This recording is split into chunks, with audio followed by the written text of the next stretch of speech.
আমি বহুবার পরীক্ষা দিয়েছি প্রিলিমস, কোনোবার পাশ করেছি, কোনোবার হয়নি এবং না হওয়ার সংখ্যাটাই বেশি। এবার আমি পরীক্ষা দিতে যাব, এই ক্যাটাগরির জন্য আপনার কি সাজেশন থাকবে? আমি যখন বহুবার পরীক্ষা দিয়েছি তার মানে হচ্ছে আমি কিন্তু জানি পরীক্ষাটা কি। It all about the exam. I know everything about the exam, কি হয়, কিভাবে হয়, কি কোয়েশ্চেন আছে, কি প্যাটার্ন, কি সবকিছু। এটা তাহলে আমাকে এইটা আজকের দিনে দাঁড়িয়ে একটু সেলফ অ্যানালিসিসের প্রয়োজন আছে যে কেন আমি মিস করছি।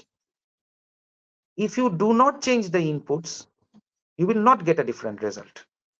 এইটা মাথায় রাখতে হবে। তার মানে আমার কোথাও বেসিক একটা প্রবলেম হচ্ছে।